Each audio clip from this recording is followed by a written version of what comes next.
further ado, I'll turn it over to Carol. Thank you, Carol. Thank you, Adele. Hi, everybody. Welcome back.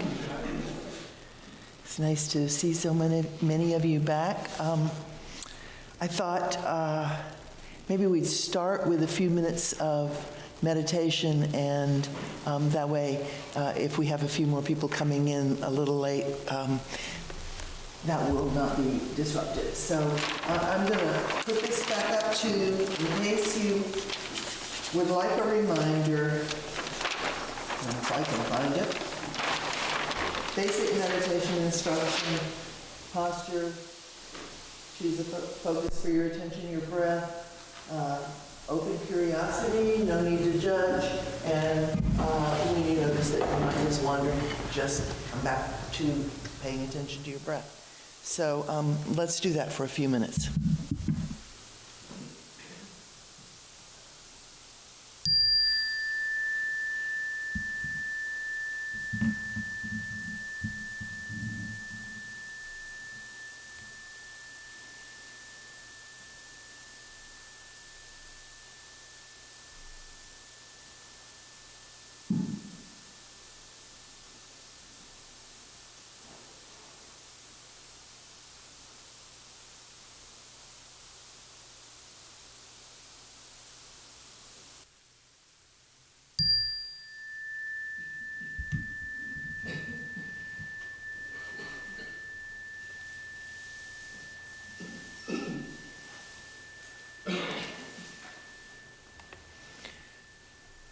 Let's see, do we have a handheld mic tonight?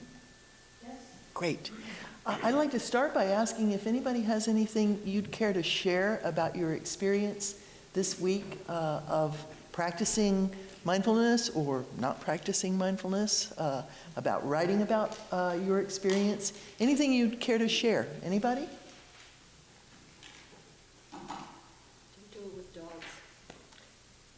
Don't do it with dogs. Don't do it with dogs. Back to the door, get my homework and read. Awful lot of snorting and snuffling. I thought I'd be fine. I was sitting quietly, and I forgot. This was a different time of day. Usually it's in the morning that I practice it, and this was later in the afternoon, and the dogs came in, and they really wanted to be part of it. But I tried to watch my mind thinking about the dogs. How'd that work? It was briefly very satisfying, but it's just my one comment. Also, I felt a little that I was this week more distracted because I was it was a different time of day. So I went back to morning, which worked better at the moment. Thank you. Anybody else? My intention with meditating in the evening, I meditate in the morning and the evening. I'm trying both of them.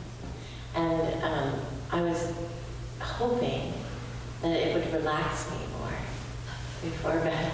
And did that work? No. It just is what it is. It is what it is. That's, yes. I knew you were going to. Well, you said it first. Anybody else? Yes. I found a way that was extremely helpful to me. And my husband said, as always, it's going to be Cheryl's rules, not the rules I told you in the class. But I just want you to know this goes along with the class. I had a hard time before keeping my mind on the breath. But now I've been very successful this weekend, and I do it in the morning. And I count to 10, and then I do a little thing about praise that I've always done personally. And then I go back to the breath, but it keeps me with the breath. You're counting the breaths? Is that what you're doing? Yes. Yes. And then I say my little thing when I get to 10, and then I start over. And I pretty much stayed with it, and I had a hard time before. So sometimes the rules are wonderful, but I think for me, I'm not very much of a rule. Well, then I won't tell you that there is a kind of meditation where the rule is to count to 10. Well, I've been informed of that with the man in yellow. Yeah, I mean, it's whatever works for you to make it possible for you to feel like you are beginning to notice the difference between when you're distracted and when you're present. That's the real point. I had done meditation for probably 25 years using this very loose technique of just be with the breath as it goes out and dissolves. And then at a certain point, a meditation teacher said, so how stable is your practice? How much can you keep your mind where you want it to be? And he said one way that people traditionally try to see what that is by counting the breaths and seeing, and I realized that I'd been meditating for 25 years and I couldn't get to 10 without my mind jumping off somewhere else. So it was a very interesting discipline then. I thought, okay, I'm just going to keep coming back and counting until I can count to 10 without my mind wandering. And it's not so much that there's anything great about counting to 10 or 100 or 1,000 or 1,000,000 without your mind wandering, but that you begin to have confidence that you can tailor your practice to work with where you are. So good for you, Cheryl, for making your own rules. Anybody else? Anything you'd like to share? Patton.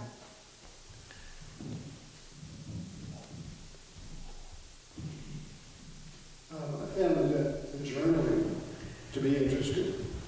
In that there's something about meditating and knowing you have to write something down that is sort of motivating to pay attention. So I thought that was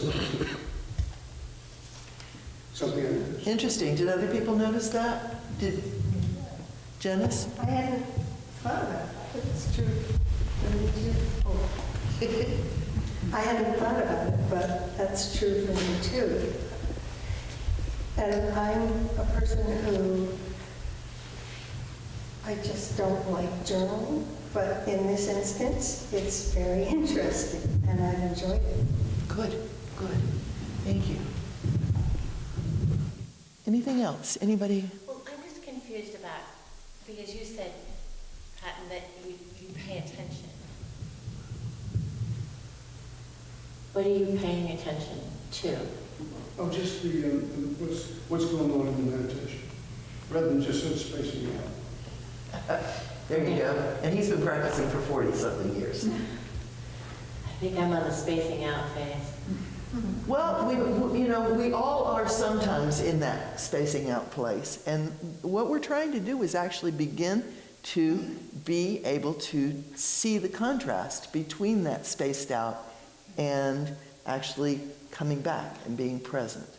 And so I think what you were talking about there is that for you, it helped you to focus your attention to realize that you were going to be jotting down a few notes about what your experience was like in practice, right? Sort of the accountability. The accountability aspect of it. I don't like that one. Well, that's fine too. Okay, anything else? All right, well, I want to launch into the next phase of this tonight, so.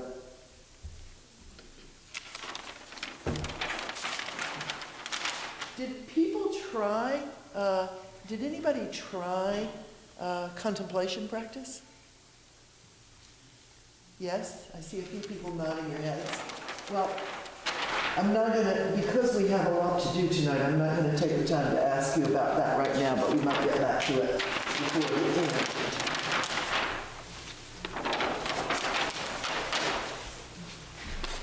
All right, so I want to talk a little bit about those thoughts that we have when we practice. Everybody notices, I think by this point, everybody notices that we have a lot of thoughts while we're sitting there. So I want to try a little experiment right now. I want you to just pick something. Well, actually, let's do it with our hands. This is an easy thing to do. Hold your hand up and look at your hand. Most of the time, most of us don't sit around looking at our hands. We just take them for granted. But I'd like you to look at your hand, really look at it, and notice it in a way that you don't normally notice it. The lines, the texture of your skin, the way the light's hitting it. Pay as much attention as you can to it visually. We're going to be working a lot with our visual sense perception tonight. So pay as much attention as you can and notice all the nuances. And now, without changing your gaze, without removing your gaze from your hand, think about what you had for breakfast.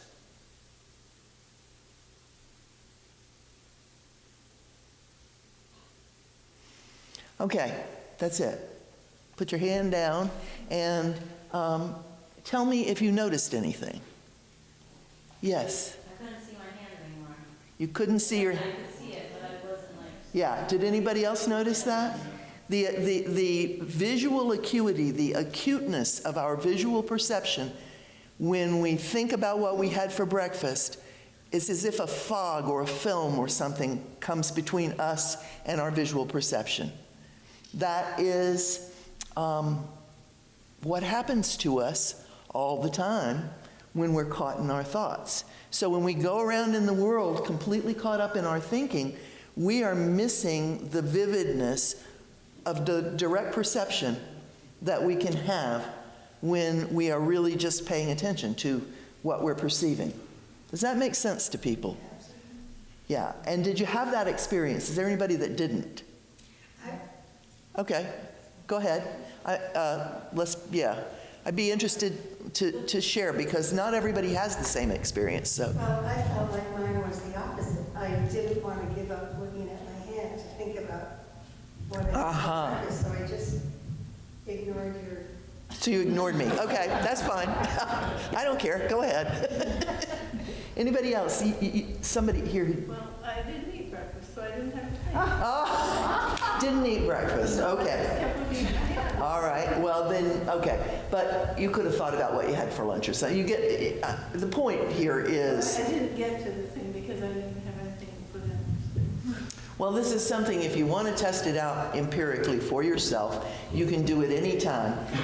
Usually, often, if there's, a lot of times I'll have a flower arrangement next to me when I'm teaching or something like that, and I'll say, look at the flower arrangement. Pay as much attention as you can to the flowers. See, really drink in the qualities of that. Now think about what you had for breakfast or whatever it might be. And it's very vivid to people, that difference between simply being there, paying attention, opening your sense perceptions, and what happens to the sense perception when the mind overlays a thought. So I want to talk about this wonderful, unique capacity that we human beings have to conceptualize, because thinking about what you had for breakfast is a concept. It's a memory, but it's a memory that is conceptualized. We can conceptualize, we can symbolize, and therefore we can communicate ideas that, as far as I know, those are uniquely human qualities. Animals can communicate sources of food and things like that, but they don't communicate about things that aren't there at all, at least as far as we can tell. What do we know? But anyway. So conceptual mind and our thoughts and this whole thing, it's a wonderful, incredibly powerful evolutionary development that human beings have come up with, shall we say. Not that we know how we did that, we just find that we are able to do that. But while our conceptual mind is an excellent servant, it's a relentless master. And that's what we're finding out when we begin to sit down and try to put our attention where we want it to be. And then we discover that we can't do that. That we have this kind of momentum of thinking. Even thinking I shouldn't be thinking, I'm trying to meditate, that's thinking. I remember as a little girl trying to see if I could think nothing.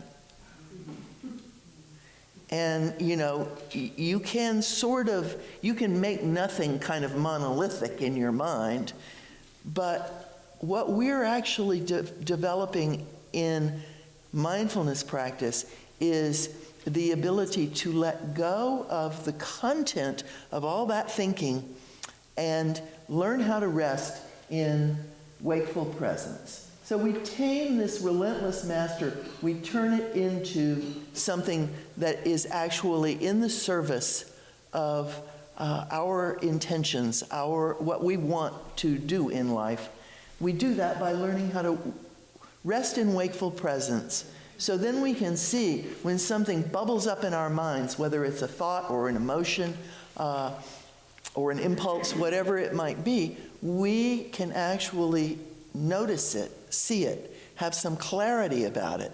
And that gives us the space to decide whether we want to act on it or not. Any questions about that? Does that make sense? This is actually about developing competence in operating our human vehicle. We all have this body, which is a vehicle for our mind, depending on how you think about things, for our soul, our spirit. It's our self. It is a vehicle for our engagement with the world. And if we don't know how it works, then we're at the mercy of our conditioning, basically. So, momentum of run-on thinking obscures perception and clarity. Does that all make sense? Any questions about any of that? Yes. I just think that can be very, very strong as conceptualizing. I mean, it seems to me that it's very vivid to me, conceptualizing. And I think that really, really has overcome my mind. And when you just hit on that, I think it must be very hard to tame that, or hard to get past that.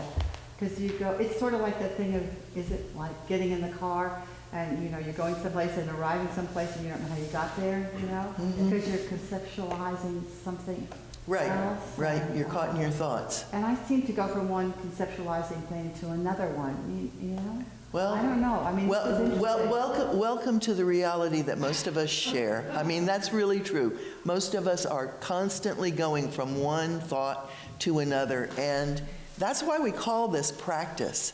And I want to say again, I think I said this before, but I want to say again, we aren't trying to get rid of thinking. We aren't trying to get rid of the concepts. We are not trying to do that.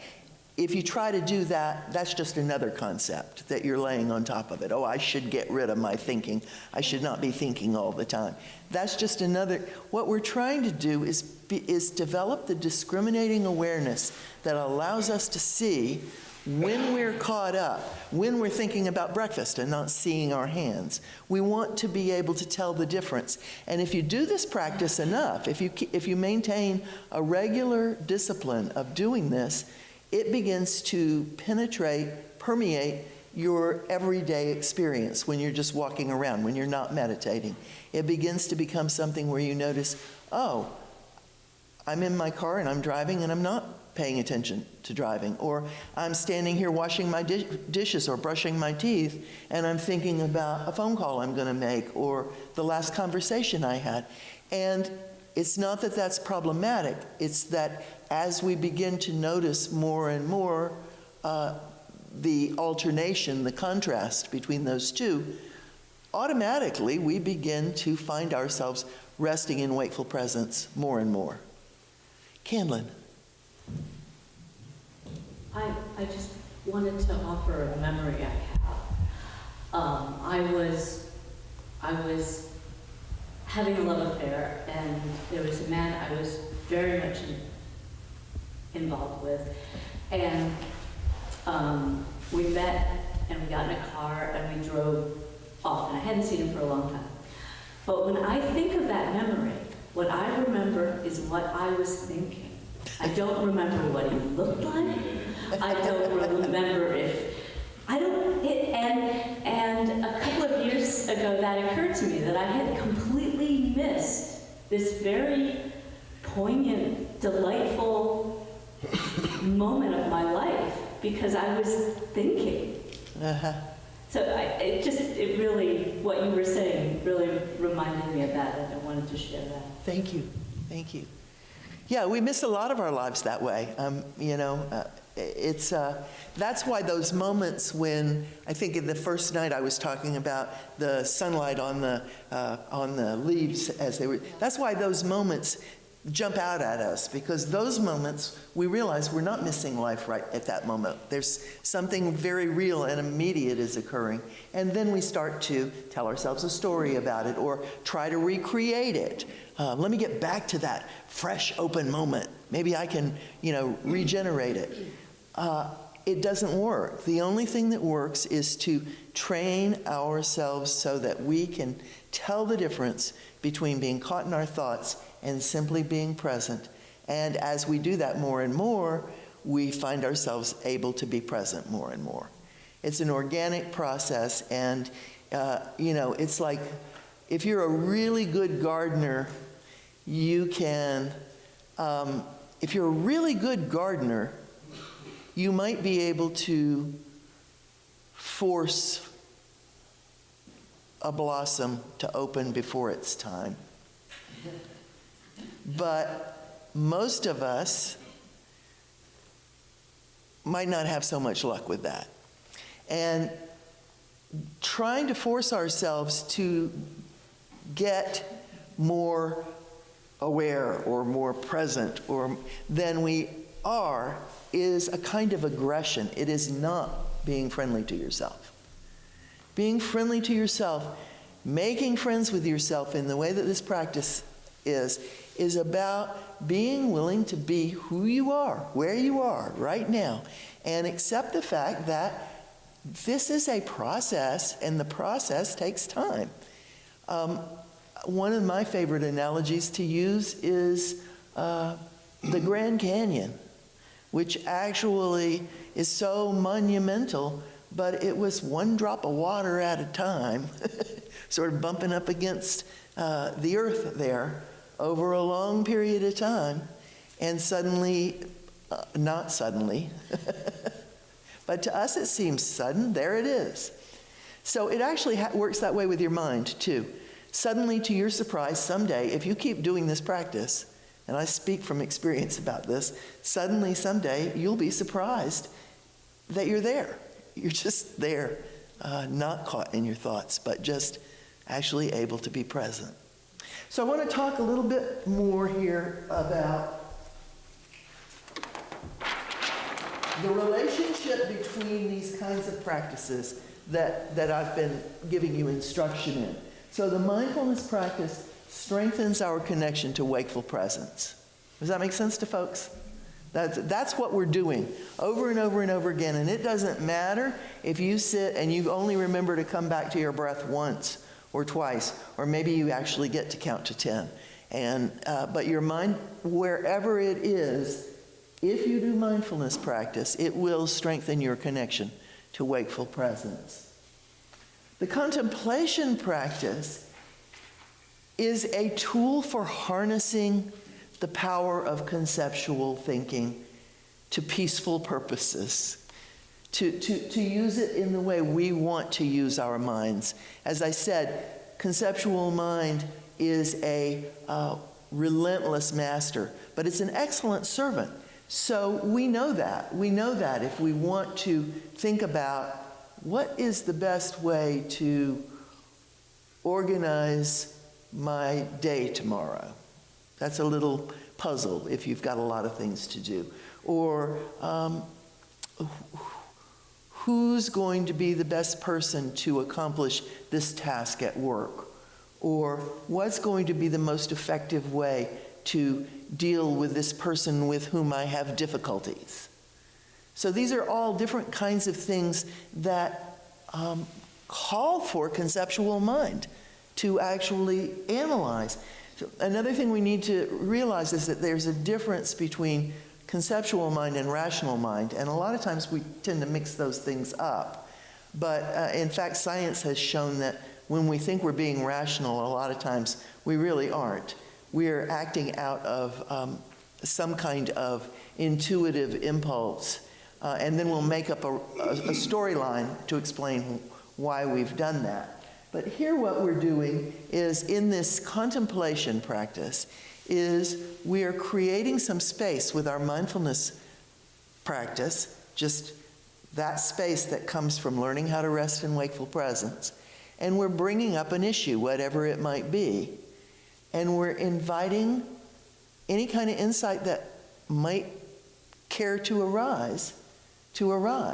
And then we set the first thought aside and invite it again, and invite it again. Did anybody do that this week and have an experience of being able to go deeper? Anybody? Janice. Well, I kind of had a weird experience in that what I contemplated in class was about a relative that I had a hard time keeping in touch with her. Well, she called me the next day, so I felt really powerful. Well, thank you. Yes, those kind of synchronicities do happen. Anybody else? Reeve? Well, yeah, just a little bit, and, no. Thank you. I was sort of trying, I think I must have been kind of trying to calm down, find peace or something like that, thinking about things were going, and what kept coming were, basically were the two words right here. Right here, and I was, and that kept coming back. And after a while I thought, well, maybe something's saying right here. But and that was, I don't feel experienced enough to know whether I was making it up, whether it was something I liked the idea, but that definitely kept coming. And I think it connects with my liking so much the idea, the word rest in wakeful presence, is that it? And I thought, hey, this is quiet and peaceful, and I can't say that I continue to be quiet and peaceful, but I got something that about it's not, you're not going to figure it out. Right here. Right. Thank you. The purpose of contemplation practice in that harnessing of the conceptual mind is that we're actually inviting, we all have wisdom within us that we normally do not have access to because our minds stay so busy. We're thinking about breakfast all the time, or whatever it might be. And so that there's no space for that wisdom to arise. So when we deliberately create some space and invite insight to arise, then we might find, in your case, what you found was that the wisdom that was arising within you was right here. This is what I need to do. I had an experience one time where I was having difficulty with a person, and I was really ready to pick up the phone and let that person know what I was thinking about them. And I did this contemplation practice. And in the contemplation practice, the question I asked myself was, what is the most skillful way to deal with so-and-so? Because I had enough self-awareness to realize that picking up the phone and blasting off probably wasn't the most skillful way. And the first thought that came when I contemplated was, you need to stand your ground.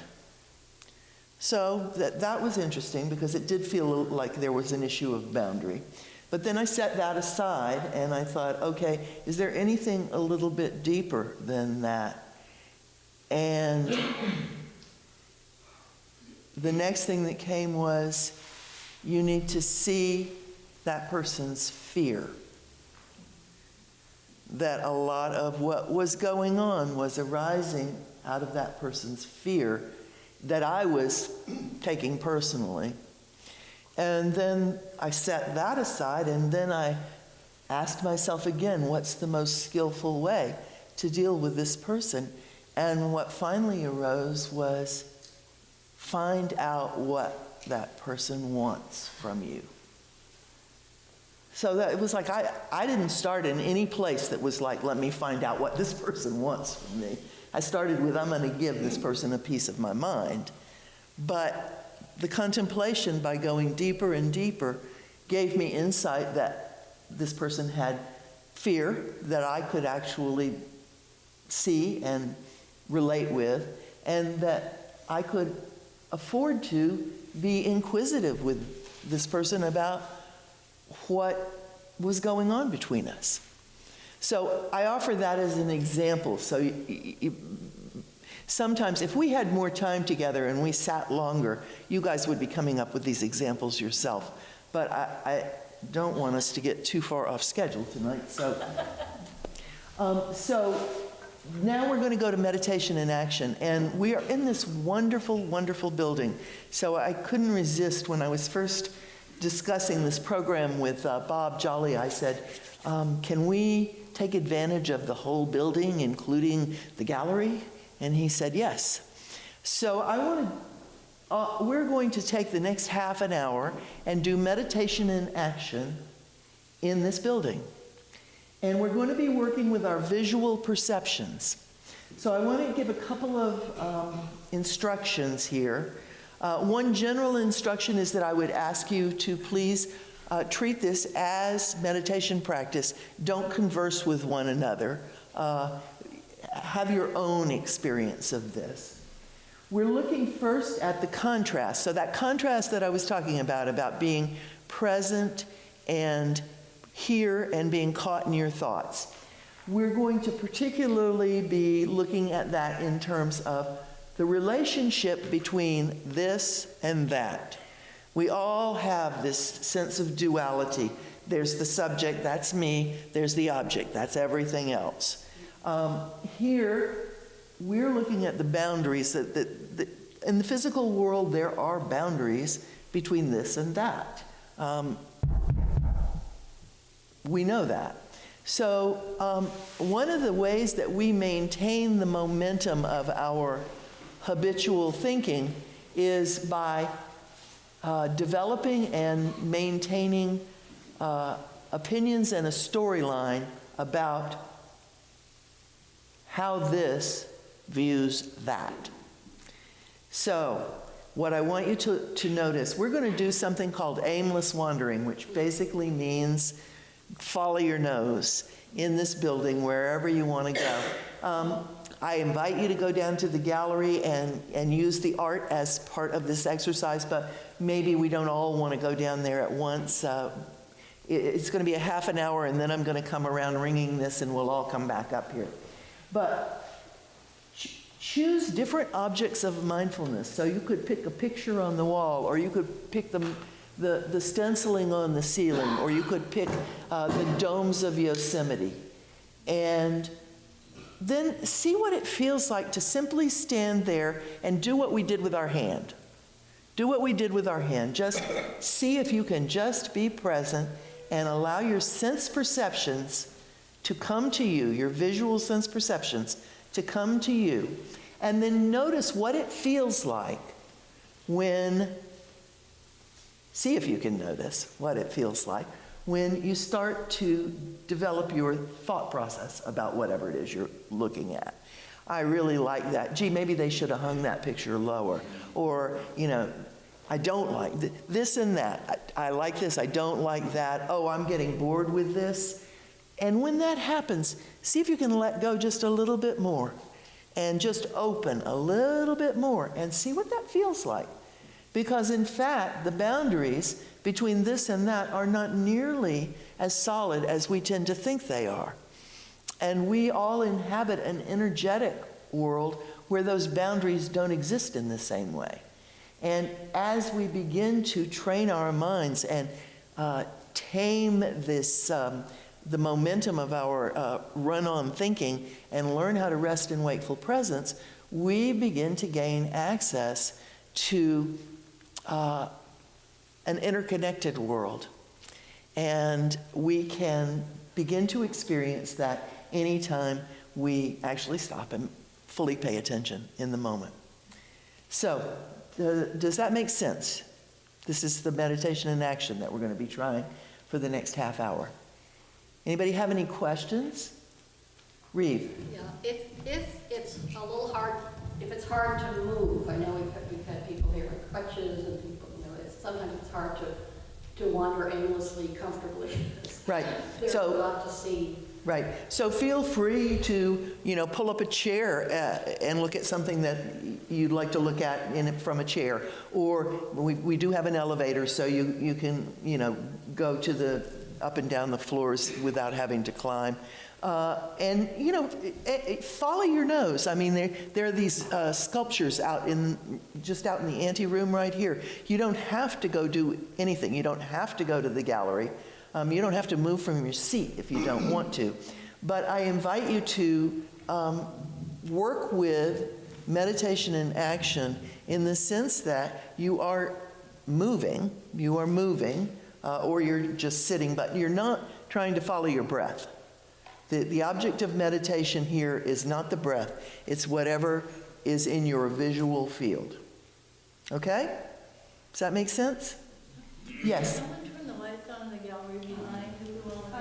I was going to. Yes, yes. That was my plan. Adele's going to turn the lights on, and Adele has turned the alarm off in the gallery, so we can go down there. Yeah, that would be exciting, wouldn't it? And then in about a half an hour, I'm going to come around ringing this, and that will be our indication to all come back up here, and then we're going to work a little bit with our journals, and Reeve's going to, well, I think she is. We'll see. Okay, so off we go.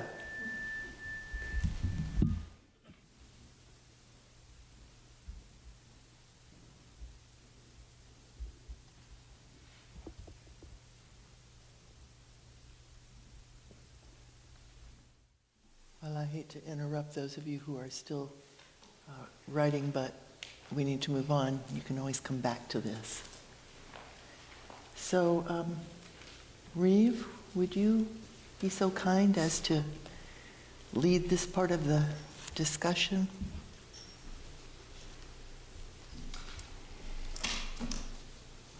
Well, I don't know about you, but I just realized how little I see when I come in here.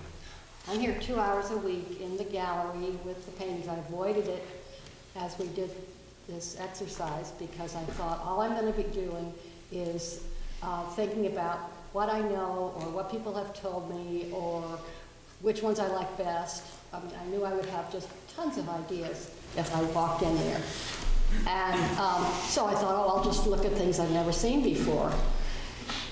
And man, I got a quick burst of color. Is this not on? Oh, yeah, that's right. Yeah, thank you. That's a lighter here.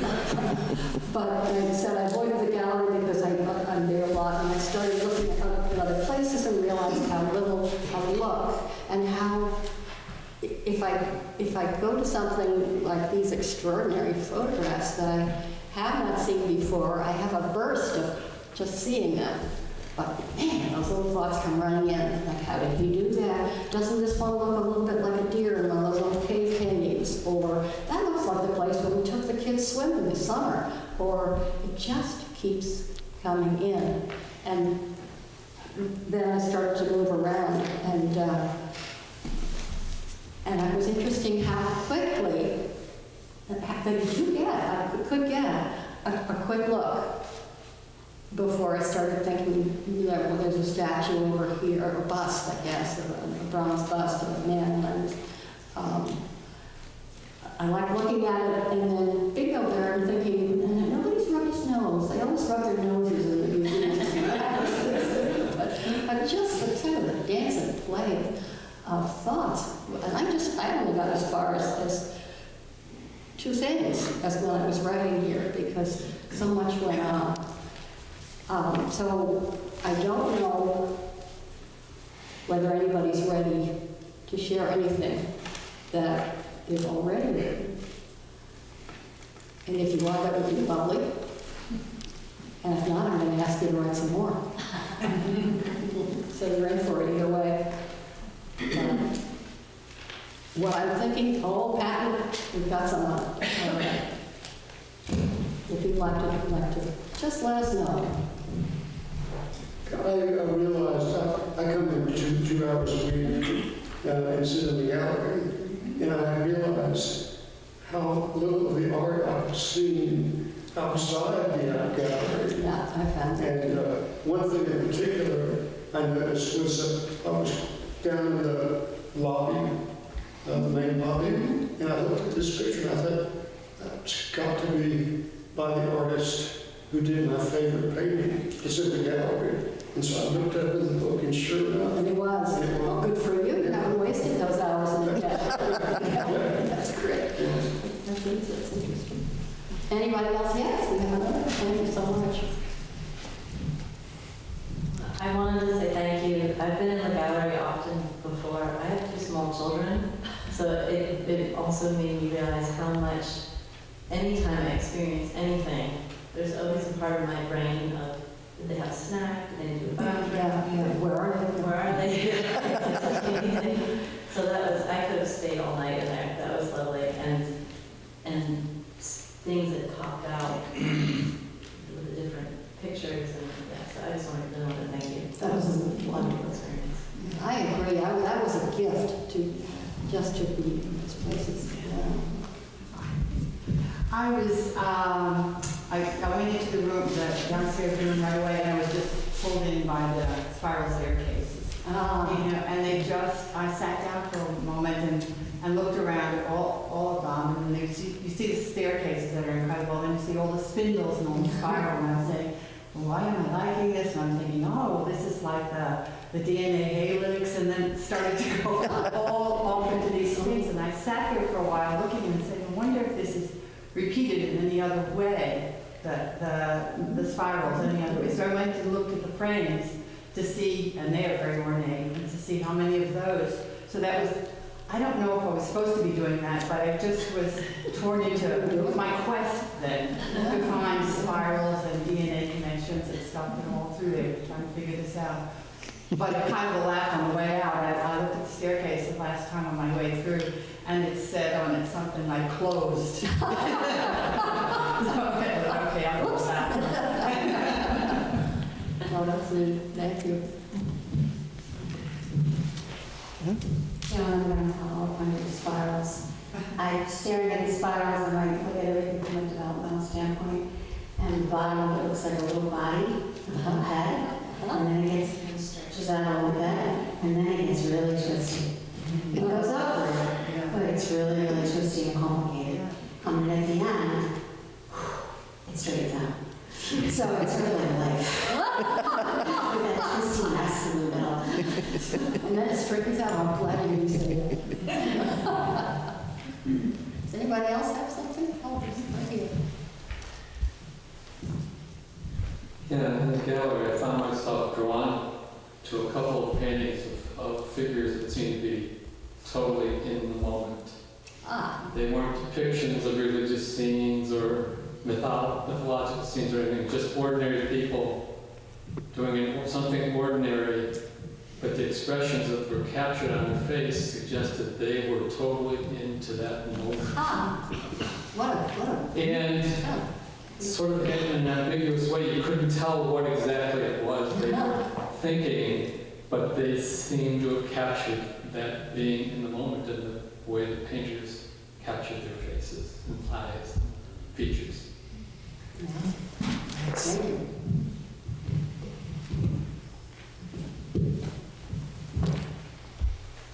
Well, I would love to have you just think of something else that happened when you spent that half hour.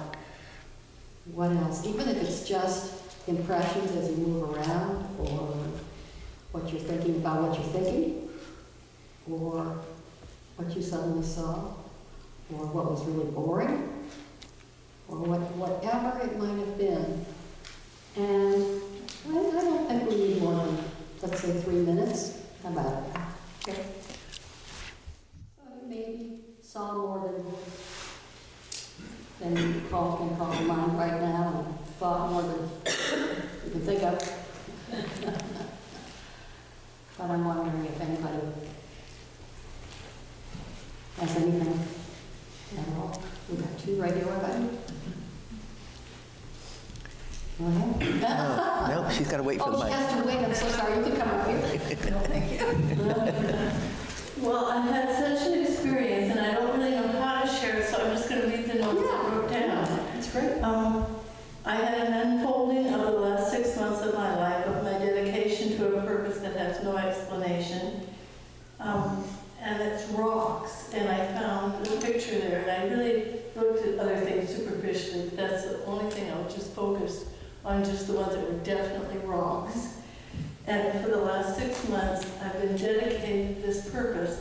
First, I started to call it clearing stumps, but I found things like a mini Grand Canyon, and I've been digging, and no one understands. And I get so excited. I meet people in the grocery store, and I tell them about my stumps, and people are starting to think I'm actually a little bit nutty, because it means so much to me.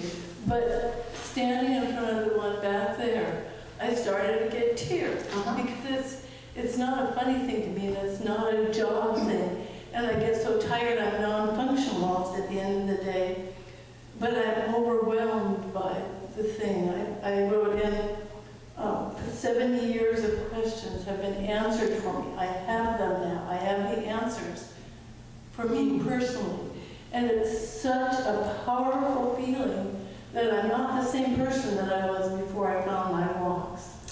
And then coming back down, I saw a book, and the thing is this something about, I don't remember the exact title on the way back up, God, not man, or man.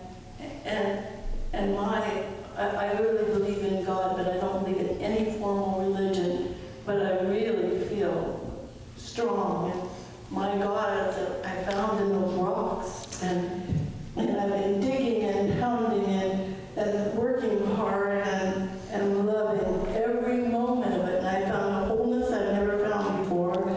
And it's okay now. I realize that no one understands. They think it's really nutty.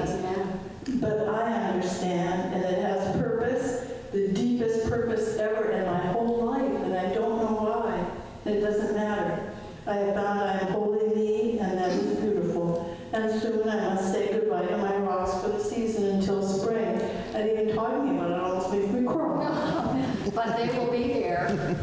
They will be there. They will wait for you. And I sure hope you write more about the rocks. Boy, I would love to read it. I would love to read your whatever, day by day, any way you want to put it together. But, I think that's a wonderful thing. So I'm so glad you wrote about the rocks and saw the rocks.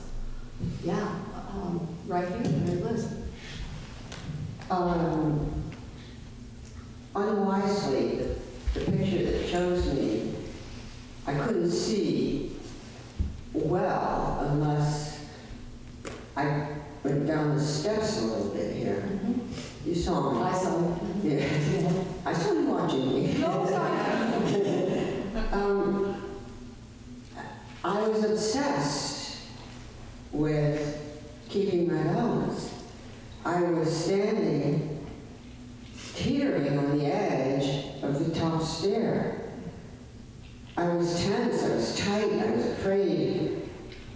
I was not feeling solidly standing in balance. It was a precarious position, but it was the only way to see the picture that had chosen me of the little, very young child. I moved to one and then 2 steps down, trying to widen my base of support. And I almost crawled then across from the railing, which I had been clutching, to the wall with its faux railing. Once I got over there, I found it wasn't a railing, it just looked like one.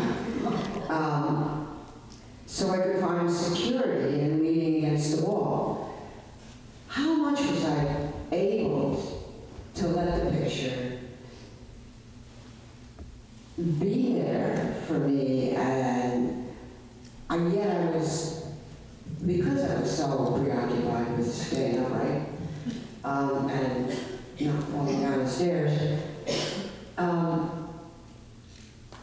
and yet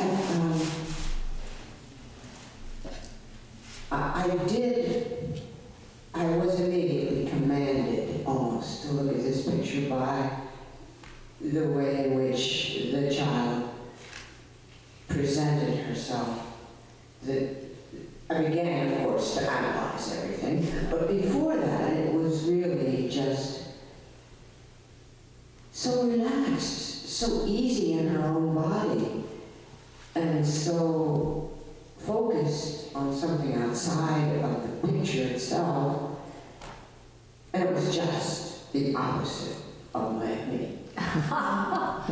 But it seems to me that trying to keep yourself balanced and trying not to fall downstairs, that seems to me should pretty much keep you right where you are in the moment.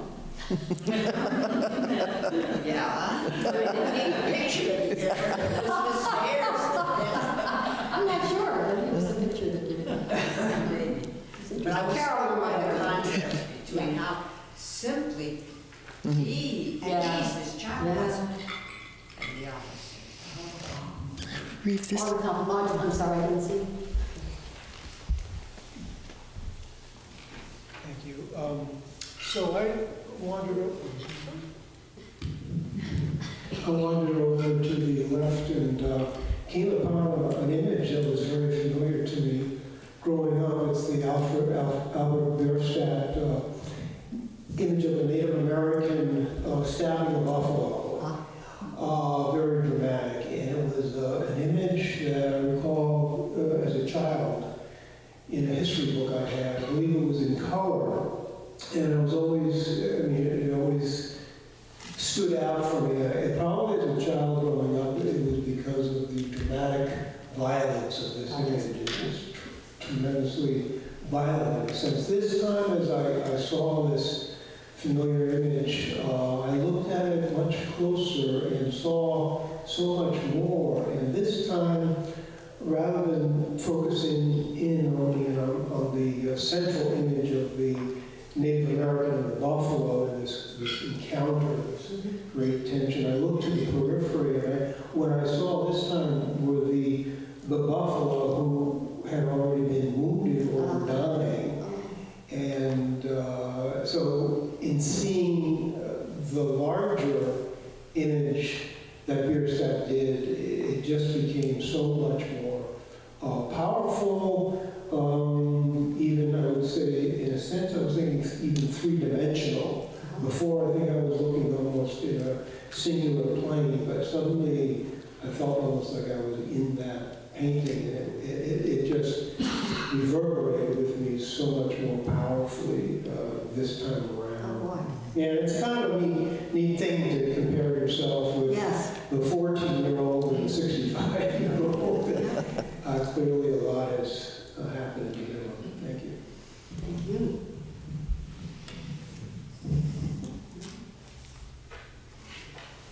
Carol, we have just over 15 minutes, and I think we have some things we'd like to do. Yeah. Thank you very much for doing that to share. Thank you. Okay, can you hear me? Yes? No? Got to turn off the other one. Can you hear me? Is that better? No? Should I turn it up a little?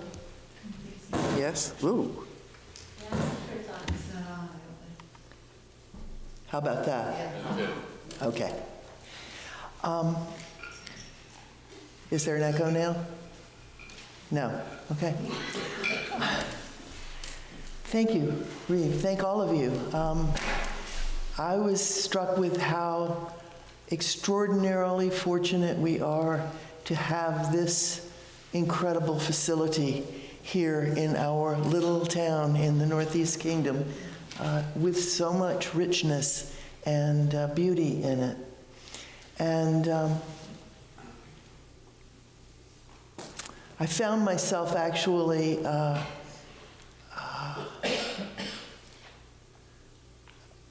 as other people did, moved almost to tears by sometimes by the art, actually just the care that people have taken over time to convey the world around them in a way that speaks to other people. I was also struck by how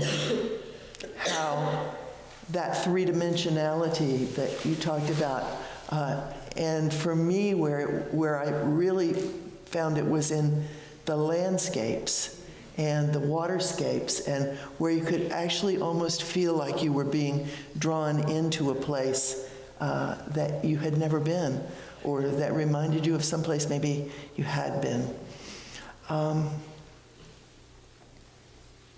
And then at a certain point, I found myself feeling very sad. And I think it's because that people are so good. There's so much heart that we convey when we're given the opportunity to. And I was looking around at all of you, looking at whatever you were looking at, and some of you were, clearly really trying to stay in the moment, and others of you were pursuing, investigating who the artist was, or I saw someone looking something up in the dictionary, and I was just struck by that. So I thought we'd close tonight with, I'm going to give a little instruction for the week to come, and then we'll close with a contemplation, and we won't have a discussion after the contemplation. You can just rest with it and see if it resonates.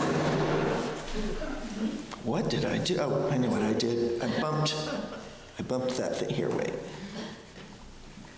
I don't want to do that again. There.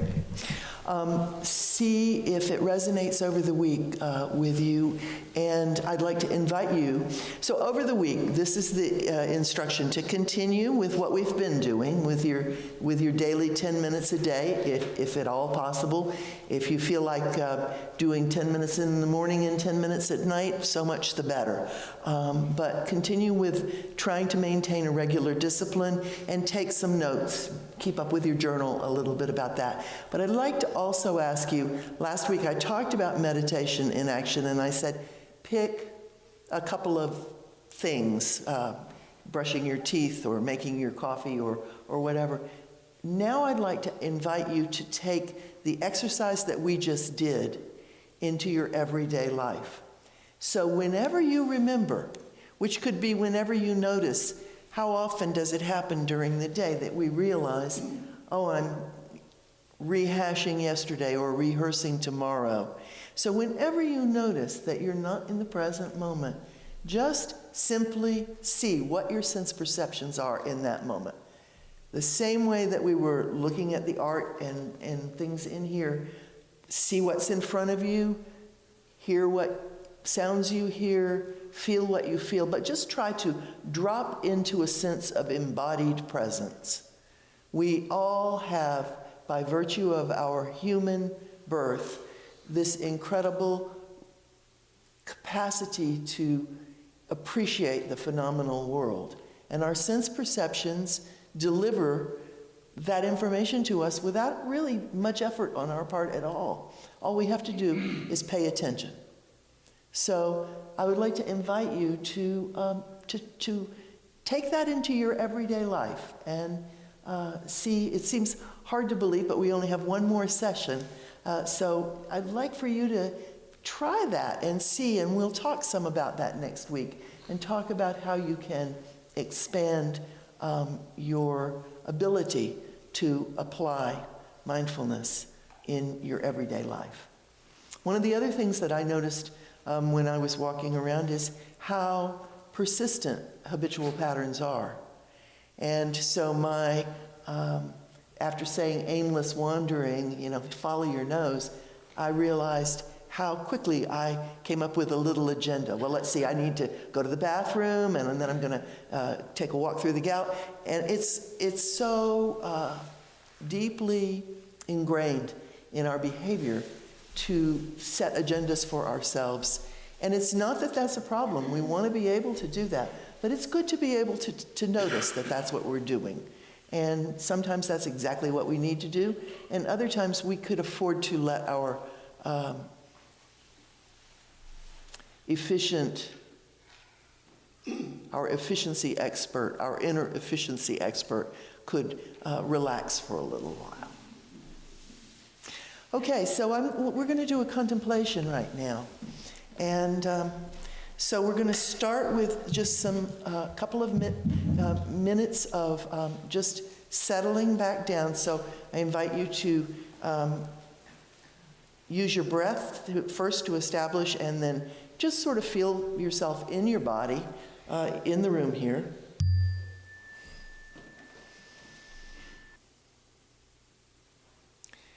Thinking back over the last half an hour, 45 minutes, and the exercise that we just did, contemplate, ask yourself, what did I learn about myself? What patterns did I see within myself in doing this exercise?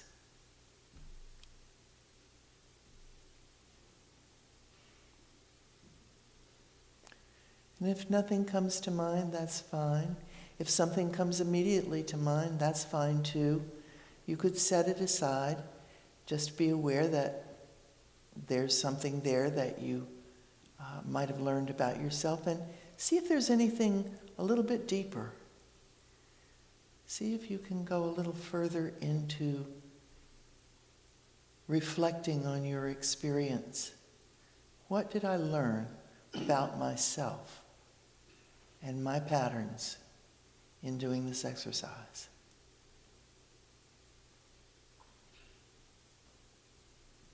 And again, one more time, just allow some space and see if there's anything else there that wants your attention, that might be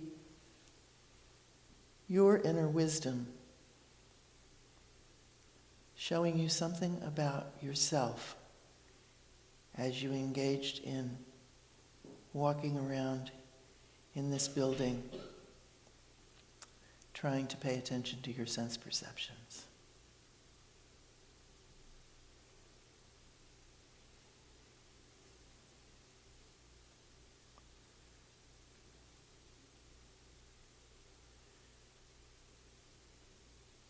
And when you feel like you have explored that as much as you would like to, or as much as there is there to explore, then just relax and open into this space. Now, feel the presence of all these people in this room, all our good hearts and our good intentions.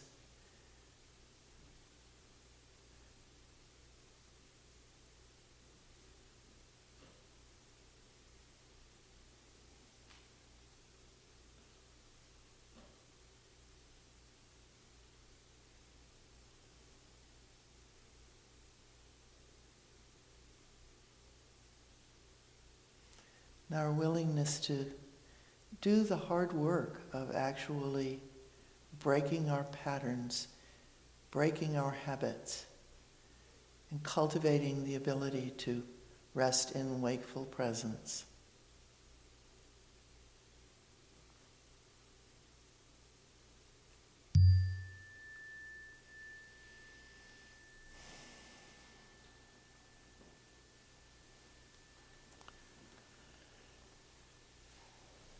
So I'm not opening up for discussion, but I just do want to take a moment if anybody has any questions about anything, any of the practices or anything going forward into the week. Yes. So I've tried the contemplation practice before, like when I'm washing dishes, and it's really difficult. So being downstairs and looking at the paintings was easy for me. So my question for you is, do you have any tips for when we're doing these monotonous jobs that I know I should be trying to be in the moment, but I'd rather not be?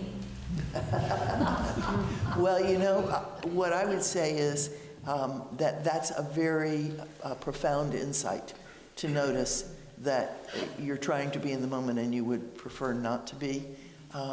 And so simply seeing that, the fact that you see that you would prefer not to be, you're in the moment when you see that. So we have to be very patient with ourselves. We've spent however many years you've been alive developing the patterns, the compensatory mechanisms of your psyche that have enabled you to engage with the world as well as you have. And to change the direction, to actually interrupt the momentum and try to be in the world in a different and more present way is not something that we will accomplish overnight or even in this lifetime, maybe. But the more that we lean into it, the more that we try to do it, the easier it becomes. And the more we have those moments where we notice, oh yeah, I don't really want to be here. And sometimes when you don't really want to be here, go ahead and give yourself a break, But come back, then come back. The other thing I want to say about the contemplation is, it's really, I would invite you to, with the contemplation, don't try to do that when you're doing something else. When you're doing other things, just try to come back to being present. But don't, because it's too easy, the conceptual mind that we're so habituated to having operating all the time is too easily takes control when we are engaged in other things. So if you're going to try to contemplate an issue, a situation, just simply sit down and do that. I guess I meant the meditation and action. The meditation and action, anytime you try to do it and you notice that you're not, you're already back. So you are doing it. It's really, it's kind of paradoxical, but that's the way it works. Thank you. Yeah, good. Okay, anybody else have a question? All right, well, I hope you all have a wonderful week. And we had a couple of people who were sick who let me know that they wouldn't be here tonight. We will try to get, if any of you missed last week, we will try to get the video up on the Athenaeum's website before the next class. But look forward to having you all. Next week is Halloween. Feel free to dress up if you want to. And I'll see you all next week. Thank you.